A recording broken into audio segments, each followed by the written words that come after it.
Good morning. मैं सोम Kumar Diwakar mature education में आपका स्वागत करते हैं। मैं क्लास 10th का फिजिक्स पढ़ा रहा हूं, जिसमें पहला चैप्टर पढ़ा रहा हूं, जिसका नाम प्रकाश का परावर्तन है, जिसे इंग्लिश में रिफ्लेक्शन ऑफ लाइट कहते हैं। मैं इसके पिछले लेक्चर में बताया था कि प्रकाश का स्रोत क्या है और प्रकाश का स्रोत कितने प्रकार के होते हैं। प्रकाश के स्रोत दो प्रकार के होते हैं, मानव निर्मित और प्राकृतिक प्रकाश स्रोत, जिसकी चर्चा हम लोग इसके पीछे लेक्चर में किए थे। और इसके साथ साथ मैं ये भी बताया था कि दीप्त वस्तु क्या है और अदीप्त वस्तु क्या है।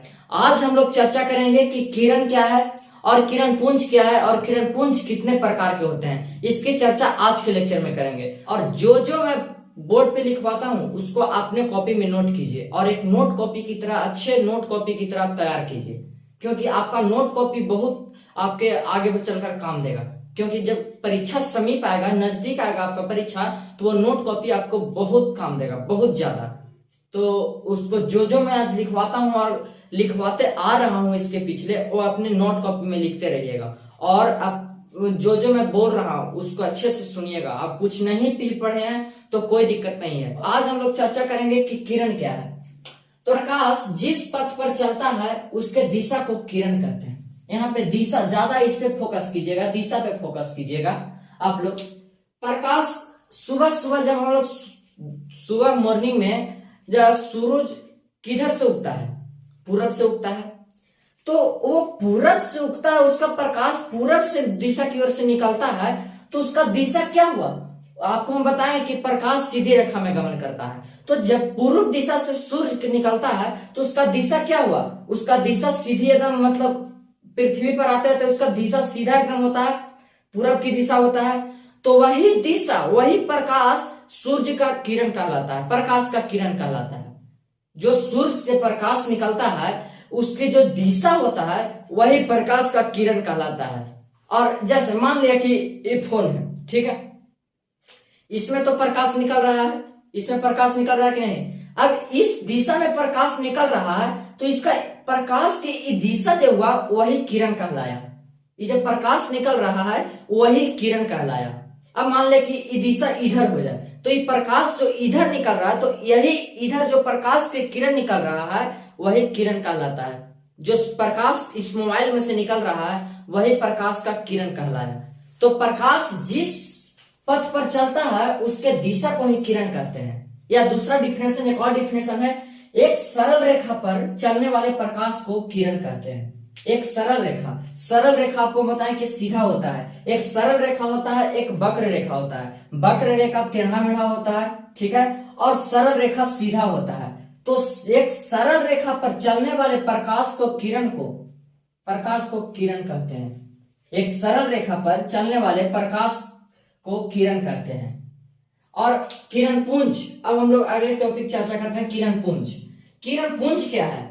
तो प्रकाश के किरणों के समूह को किरण पुंज कहते हैं। अब बताइए, किरणों के समूह, इस पे ज्यादा गौर कीजिएगा, इस शब्द पे ज्यादा ध्यान दीजिएगा। समूह, समूह किसको कहते हैं? एक से ज्यादा या ढेर सारा होता है उसको समूह कहते हैं। तो यही कह रहा है कि इसमें एक जो प्रकाश था उसकी एगो दिशा था, वही एक किरण, इसमें एक किरण की चर्चा हो रही थी, इसमें एक किरण की चर्चा हो रही थी। लेकिन इसमें किरण पुंज मतलब ढेर सारा किरण की चर्चा हो रही है। जब ऐसा ऐसा किरण 10 गो, 20 गो, 100 गो, 200, 400 किरण जब एक साथ हो जाता है उसके समूह को ही किरण पुंज कहते हैं।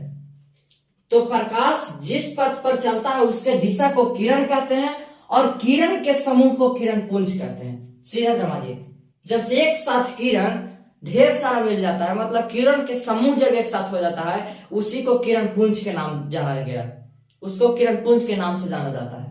तो इसको सीधा याद रखिए कि एक सरल रेखा पर चलने वाले प्रकाश को किरण कहते हैं। एक सरल रेखा पर चलने वाले प्रकाश को किरण कहते हैं और किरणों के समूह को किरण पुंज कहते हैं। अब किरण पुंज 3 प्रकार के होते हैं, समांतर किरण पुंज, अभिसारी किरण पुंज और अपसारी किरण पुंज। देखिए, अब हम लोग आगे चर्चा करेंगे कि समांतर किरण पुंज क्या है और अपसारी किरण पुंज क्या है और अपसारी किरण पुंज क्या है। किरण पुंज 3 प्रकार के होते हैं, समांतर किरण पुंज, अभिसारी किरण पुंज और अपसारी किरण पुंज। तो हम लोग एक एक करके चर्चा करेंगे कि समांतर किरण पुंज क्या है और अभिसारी किरण पुंज क्या है और अपसारी किरण पुंज क्या है। तो हम लोग सबसे पहले चर्चा करते हैं कि समांतर किरण पुंज क्या है। तो देखिए, ऐसा किरण पुंज जिसमें सभी किरणों आपस में समांतर हो। समांतर के मतलब होता है कि समान दूरी, वो दोनों रेखा के बीच या किसी भी चीज के बीच की दूरी समान हो, उसे समांतर कहते हैं। समांतर मतलब होता है कि समान दूरी। ये दोनों जो रेखा है इसके बीच की दूरी भी समान उतना ही होना चाहिए जितना ये दोनों के बीच की दूरी है। ये दो एकर बीच की दूरी उतना ही होना चाहिए जितना एकरा बीच की दूरी है। तो समांतर मतलब होता है कि दोनों के बीच की दूरी समान है, बराबर है, उसको समांतर कहते हैं। तो ऐसा किरण पुंज, पहले तो किरण पुंज हम लोग किसको कहते हैं? किरणों के समूह को किरण पुंज कहते हैं। जब ढेर सारा किरण एक साथ मिल जाता है तो उसको किरण पुंज के नाम से जाना जाता है। तो इसमें कह रहा है कि जो ढेर सारा किरण पुंज है उसके किरणों के बीच के जो दूरी है वो समान होना चाहिए, तो वो समांतर किरण पुंज कहलाता है।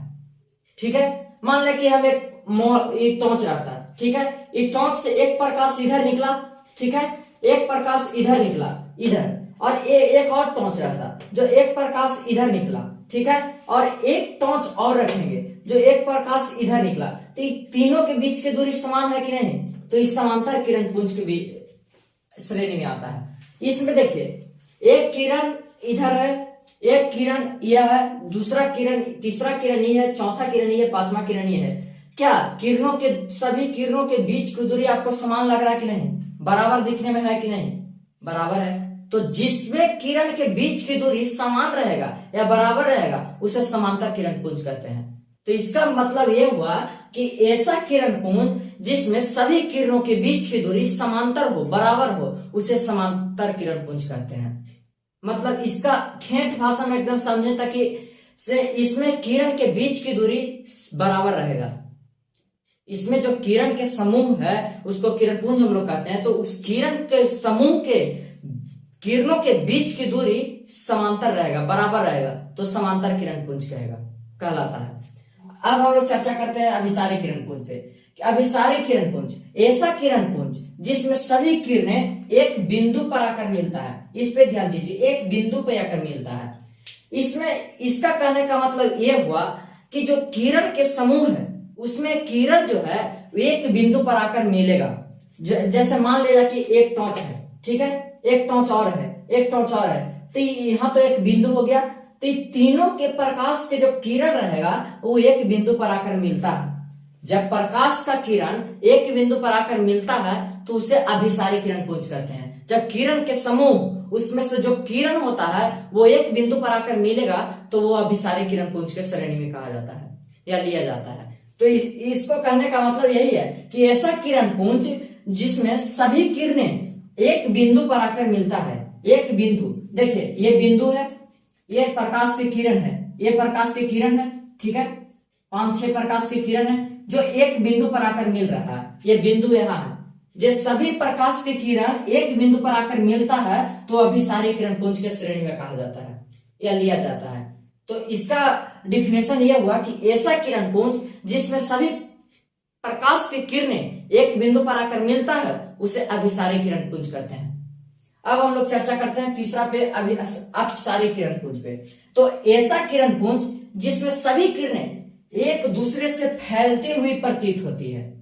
इसमें जो किरण के समूह रहेगा, इसमें जो किरण के समूह है जिसमें प्रकाश के किरण एक बिंदु, मान ले कि ये बिंदु है, ये एक बिंदु हम मान लेते हैं कि ये बिंदु है। इसमें 3 गो टॉर्च रख देंगे, एक टॉर्च यहाँ ये बिंदु से, एक टॉर्च इधर निकला, एक टॉर्च इधर रहता, देखिए जैसे आपको समझाते हैं, एक टॉर्च इधर रहता तो ये 2 गो टॉर्च रहता, एक बिंदु पर हम लोग दोनों टॉर्च को रखते हैं और जो प्रकाश, एक प्रकाश इधर जा रहा है, एक प्रकाश इधर जा रहा है। तो इसमें कहने का मतलब यही हुआ ये जो प्रकाश की किरण है, इसमें जो किरण के समूह है, जो प्रकाश की किरण है वो एक बिंदु से आपको फैलती हुई प्रतीत होती है। कोई प्रकाश की किरण इधर जाएगा तो कोई प्रकाश की किरण इधर जाएगा, कोई प्रकाश की किरण इधर जाएगा। वो एक बिंदु से जब प्रकाश की किरण रहेगा, जो मान लेके सूरज है, ठीक है, और वैसा सूरज 10-20 को रहता, 100 गो 200 सूरज रहता, तो वो जो एक धूप इधर निकलता, वो सूरज सब एक ही जगह रहता, लेकिन एक धूप इधर निकलता, एक प्रकाश का किरण इधर रहता, एक प्रकाश की किरण इधर निकलता, एक प्रकाश की किरण इधर निकलता। तो जो एक बिंदु से प्रकाश की किरण इधर उधर फैलता है तो आप सारी किरण पुंज के श्रेणी में दिया जाता है। जैसे मान लिया कि हम लोग 3 गो टॉर्च है, ठीक है, एक 3 गो टॉर्च रहता, ठीक है, यहाँ पे एक बिंदु है, यहाँ पे बिंदु है, एक टॉर्च को इधर बार देते हैं, ठीक है, एक टॉर्च को इधर बार देते हैं, ठीक है, देखिए समझिएगा, और एक टॉर्च को इधर बार देते हो। देखिए तीनों टॉर्च एक ही बिंदु पर रखा हुआ है, लेकिन सभी का प्रकाश का किरण की दिशा अलग अलग है, फैलती हुई प्रतीत हो रहा है कि नहीं। एक प्रकाश का किरण इधर फैल रहा है, एक प्रकाश की किरण इधर जा रहा है, एक प्रकाश की किरण नीचे आ रहा है। तो यही इसका कहने का मतलब है कि जब प्रकाश की किरण एक बिंदु से फैलता हुआ प्रतीत होता है तो अपसारी किरण पुंज के श्रेणी में लिया जाता है। तो तीनों में अंतर क्या है, इसमें प्रकाश की किरण के बीच की दूरी समान रहेगा, बराबर रहता है, तो समांतर किरण पुंज कहलाता है। और इसमें प्रकाश की किरण जो रहेगा वो एक बिंदु पर आकर मिलेगा, एक बिंदु पर आकर अटैचमेंट होगा, उसे अभिसारी किरण पुंज कहते हैं। और अपसारी किरण पुंज में पर एक प्रकाश की किरणें एक बिंदु से फैलती हुई प्रतीत होती है, मतलब निकलता है इधर उधर, कोई इधर फैलेगा कोई इधर फैलेगा, तो वो अपसारी किरण पुंज के श्रेणी में लिया जाता है। तो हम आशा करते हैं कि आप लोग तीनों समझ गए हैं, तो आप लोग इसको नोट कर लीजिए। अब हम लोग अगले लेक्चर में पढ़ेंगे कि अब पारदर्शी वस्तु क्या है, अपारदर्शी वस्तु क्या है, और अल्पपारदर्शी वस्तु क्या है, और प्रकाशीय माध्यम क्या है, इसको हम लोग अगले लेक्चर में चर्चा करेंगे। तब तक के लिए नमस्कार, और जो मैं लिख पाया हूं उसको आप लोग लिख लीजिए और घर पे रिवीजन